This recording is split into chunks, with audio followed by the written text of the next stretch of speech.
Hello everybody, Randy Patrick here. Welcome to Housing Bubble 2.0, News of the Week, or as I like to call it, another episode of As the Housing Market Turns. Today is December 10th. I don't even know what day it is today. Oh my goodness, it's a Tuesday. There you go. So lots going on these days in housing, but it has been kind of a quiet news week the past couple of days, not much going on, but something did catch my eye late last week. I want to talk about it today. But first of all, if you're not already a subscriber, if you could please help my channel grow and click the subscribe button at the bottom right in the video, I'd appreciate that. So we're going to talk today about foreclosure timelines, and that really caught my eye because that's kind of the business I work in.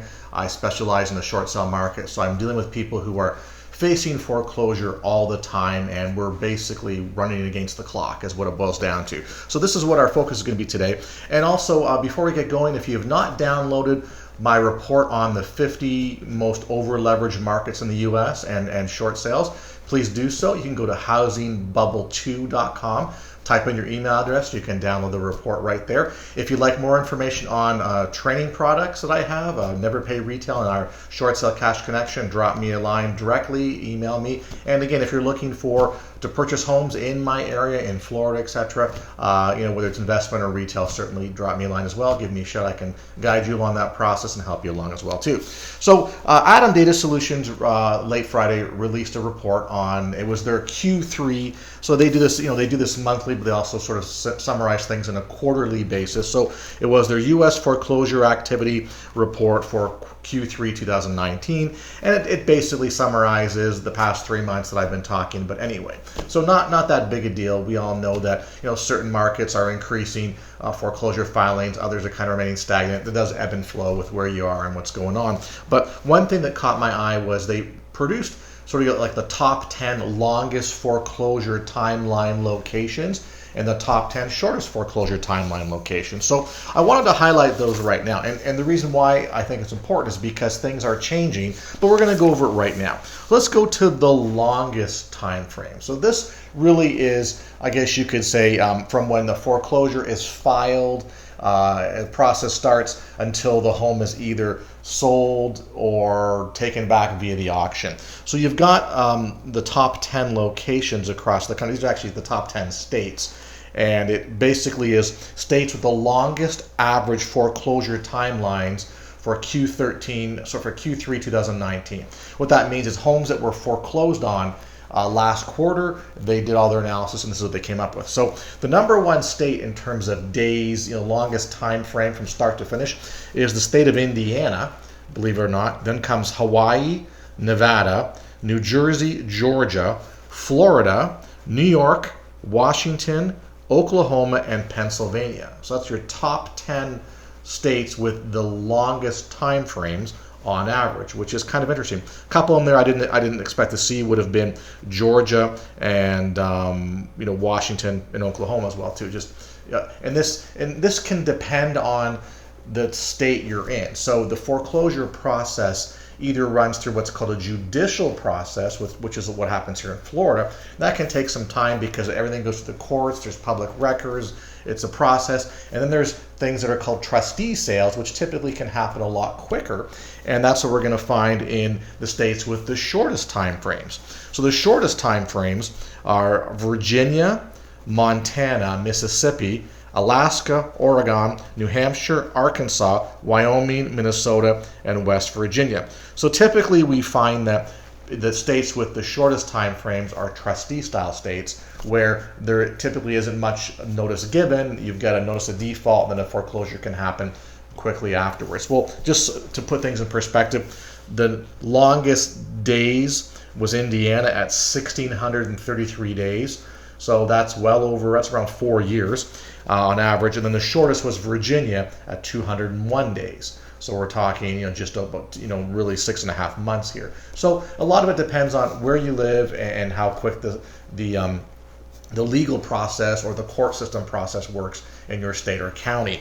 Now, it also depends on the lender. So some lenders don't push things through as fast. Some tend to speed things up. But here's what I wanted to talk about today, because I just found this very interesting that this came out the other day, because I was in the field yesterday. So part of my business is looking for homeowners that I can assist in this process, help them with short sales, get them out of the foreclosure process, stop the foreclosure, settle their debt, make sure that they can, we can sell the property, they can walk away with something in their pockets, and essentially they don't have any financial ramifications on judgments and things going on afterwards. So that's kind of our process, which we hope to achieve when we work through a short sale. Now, this I think is somewhat misleading. When I look at these days being 1,600 days, 1,500 days in Nevada, 1,100 days in New Jersey, and again, some of these states, we'll know, as you'll hear from the past videos, that some of these states are top foreclosure filing states. So we know that there's certainly some states with more volume than others, or more per capita foreclosure filings than others. But again, this is a long time, but things are changing.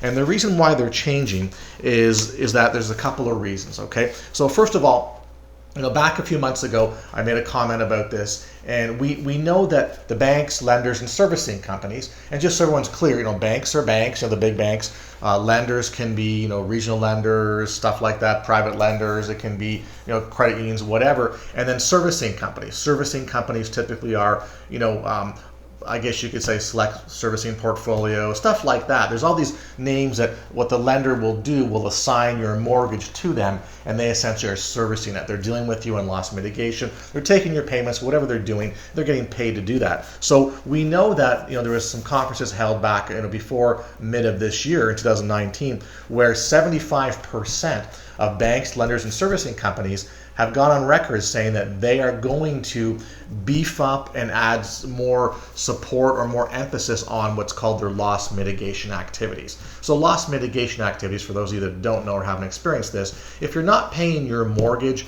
you're going to get mail, stuff in the mail, documents in the mail, packages in the mail from your lender or servicing company saying, okay, you've not paid your mortgage for 30 days, here's what we can do to help you. So it's a request for mortgage assistance called an RMA. Typically, you fill out the forms, which talks about your financial situation, and you tell them, I'd like to pursue a loan modification. I'd like to just give it back to you guys through a deed in lieu. I'd like to do a short sale or a workout plan. So really the onus on the lenders to reach out to the homeowners to say, hey, we're obligated to help you with your situation here, which is great. Now, but why are they doing this? Well, if we know that the banks, servicing companies, and lenders are beefing up their loss mitigation back offices and support structures, well, they are doing this because they already see the non-payments. They see people who are late, the people who are non-paying, people who are having issues. And these are in advance of actual foreclosure filings. So we know that the lenders are already looking at, they see it as a trend. They want to get on top of that trend before it becomes problematic, either helping clients or giving them solutions. And not every solution may be truly beneficial to the homeowner, just so you know. Obviously, they're doing this because they see these issues. And again, they're going to see them before we see them, before they become peg counts out in the field for Atom Data Solutions or local data, whatever you get your hands on, to see foreclosure filings. So these are in advance of foreclosure filings. So again, we also know from various studies and comments and reports that the banks and servicing companies and the lenders, their number one, we'll call it preferred disposition method of people, homeowners, and properties that are facing foreclosure is through a foreclosure auction. They like that. That's their preference. I think 70% of all the banks and lenders and servicing companies that they surveyed said that's their preference. Well, why is it their preference? Well, because they follow the foreclosure process. It goes to a county auction. Usually the auctions are online. They don't have to get involved. And a third-party bidder will buy the property and take it over, receive title after the auction's been completed. So why do they like this? Well, it's great because number one, they get paid. So that's great. Two, they don't have to go out there and reacquire the property to put into their inventory.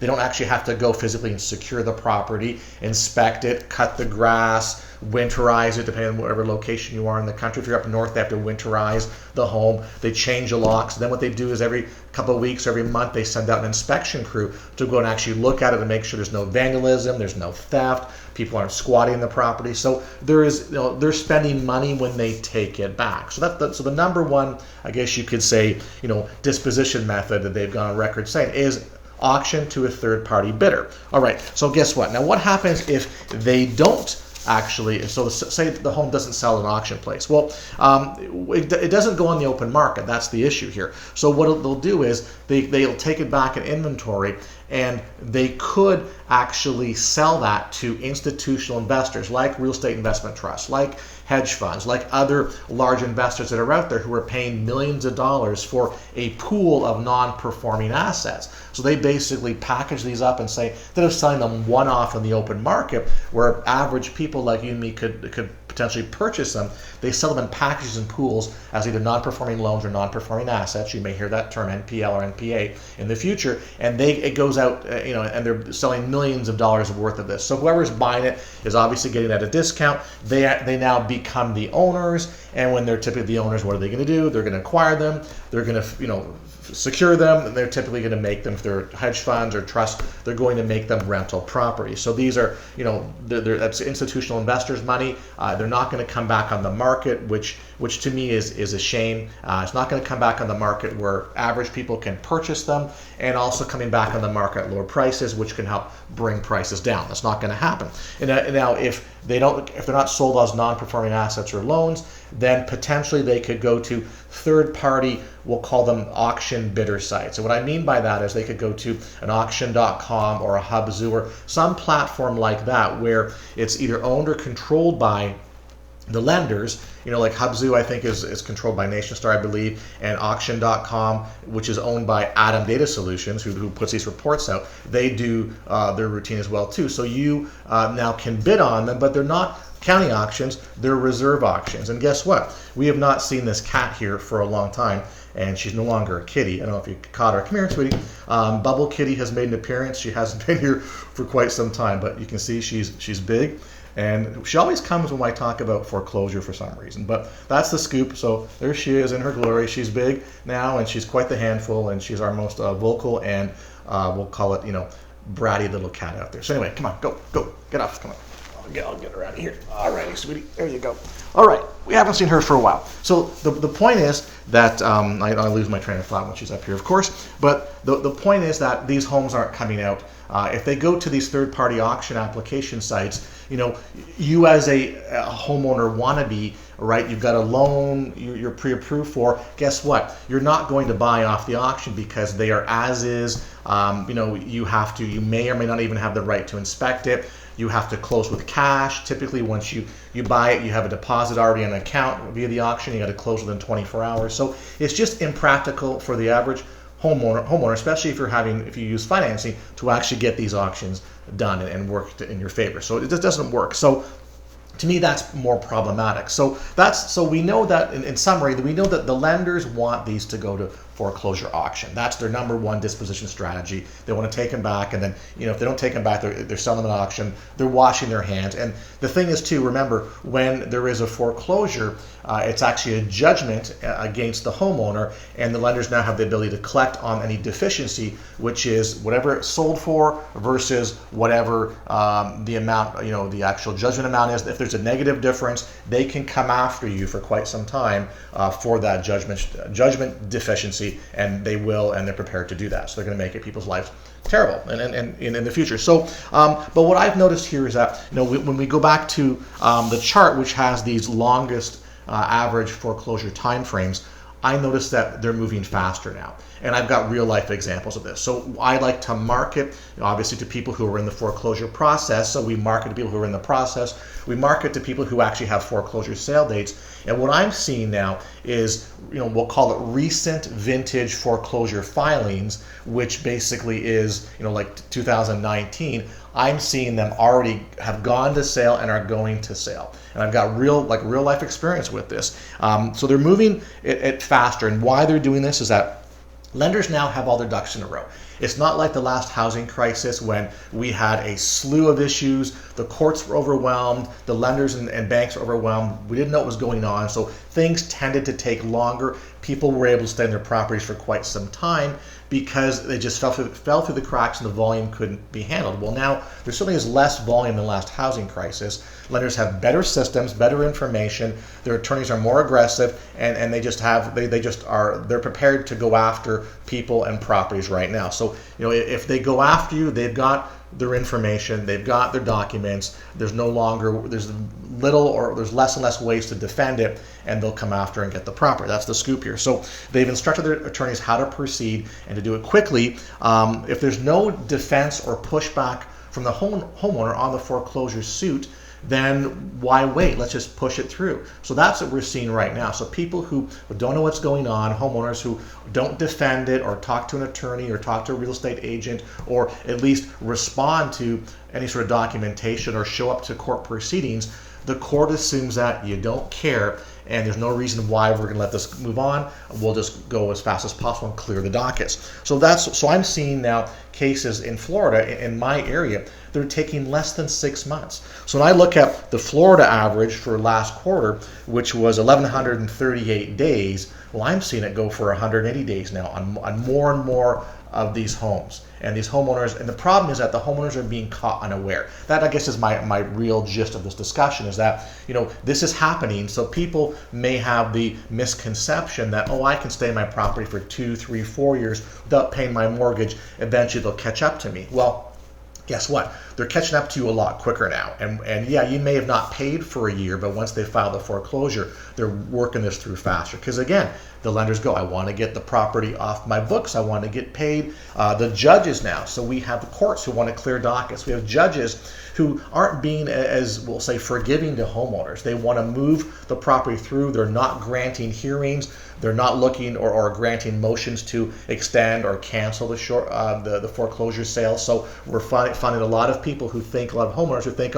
last minute they can hire an attorney or do something. It's not working for them, and they're just losing their homes, and they're unaware of the entire process, which is kind of sad. So I'll give you an example. So I go, whenever I look at properties, I typically canvas an area. So if I'm looking at a specific property like I was yesterday, I look in the area I'm going to be at. I look to find out where all the pre-foreclosures are and people who have foreclosure sale dates. What I do is I basically print out my information. I get my documentation. I bring my marketing. Some of them I've already hit with direct mail. Some I literally leave flyers and information on their doorstep, on their doorknob, whatever. And sometimes people call. So yesterday, I got a phone call from, I wasn't even, I think I was gone 3 or 4 hours, and after dropping it off, and I got a phone call from one of the occupants, and it happened to be a renter, and she was unaware that the home was in the foreclosure process. And when I actually looked up the information,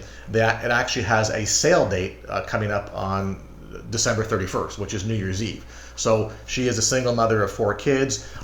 She can't connect with the homeowner who's in a different state, doesn't have the right contact information, and just found out yesterday that that the home was going to foreclosure on the 31st of this month. So you can imagine what she was feeling and what she was thinking. And what we're trying to do now is trying to track down that homeowner to see if we can engage that guy and see if we can work a deal out here, which would at least give her some more time in the property to prepare to eventually move and to save some money up. Now, just as a side note here, obviously New Year's Eve is not a great time to have a foreclosure sale. So what if the mortgages that are, or the homes that are going to foreclosure sale typically over the holiday time frame, so a little bit before Christmas, a little bit and up until New Year's, if they're government-backed loans, say they're FHA back or Fannie or Freddie, typically what happens every year is that those sale dates are canceled and postponed for the future, just because it's not really a great policy from the government to foreclose on homeowners during the holiday season. So I looked up the information. So she had on paper it said she has a sale date. The home has a sale date on December 31st, but it wasn't on the foreclosure calendar. So that did get pushed off, but I had to tell her what's going to happen though. They're going to reset that any day now for 30 or 45 days. So you can't think you've got 6 more months in here. You're going to have to leave. So in the meantime, we're trying to get a hold of the homeowner. And then I took a call today from somebody as well, and they have an early January sale. And they're in the home, they're the owners. It's going to be touch and go whether we can get the short sale in quick enough and get the lender to postpone it. But my point is that you can see that homeowners are waiting too long to react. They may have had 6 months, they may have had a year, may have had 2 years, but what they're not doing is reacting to sort of give themselves, number 1, buy themselves more time on the property, 2, settle their debt, and 3, not have at least move out knowing where you're going to go, not under duress or not being evicted. And three, maybe having a little bit of financial incentive from us to, or from, lenders sometimes provide moving expenses, etc. So my point to all this is that, we have these homeowners who really are shocked that it's happening so quick. They don't know what to do. They call their lender. The lender has limited solutions for them, and they're spinning. They don't know what they should do. And unfortunately, they typically call when it's too late or when we're up against the gun from a time frame here. So they don't know how to navigate the process, and nobody advocates for them, which is what I like to do personally. So, but the sad part about this, that these are all potential deals for buyers. So people who are looking for homes, these are, like, not every home that's facing foreclosure is destroyed or messed up. Granted, quite a few are, but you have people who just are having financial difficulties. In this case, there's medical issues, medical bills, and disease and cancer and things that can't be helped, and it's not anybody's fault. It's just what happened.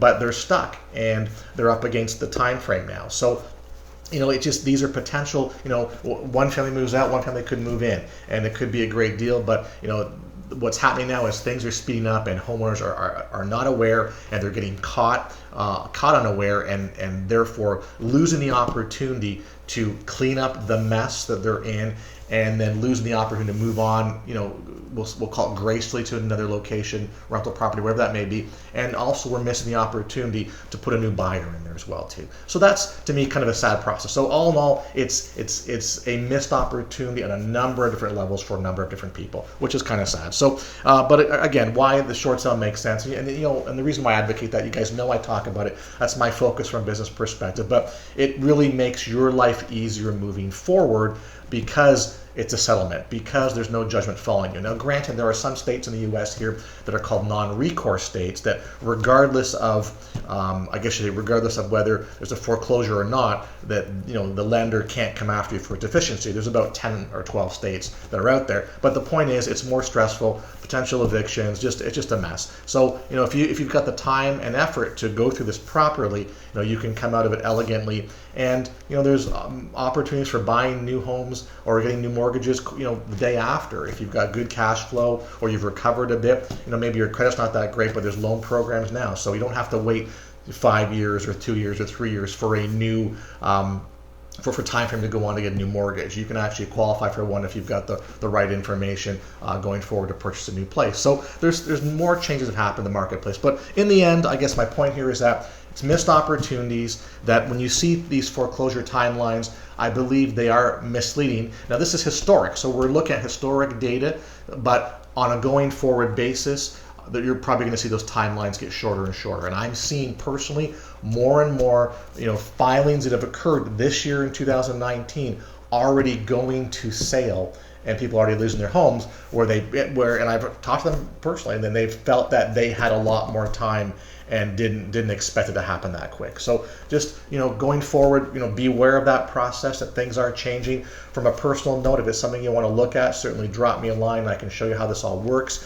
For people who want to purchase a home, there's ways to navigate around listed short sales, which I can certainly help you with as well too. So having said that, that's it for today. So thank you again for the views, the likes, and the comments. If you want to connect with me, drop me an email with your phone number, and we can talk about real estate, any capacity you'd like, and we'll look forward to speaking with you later on this week. Thank you.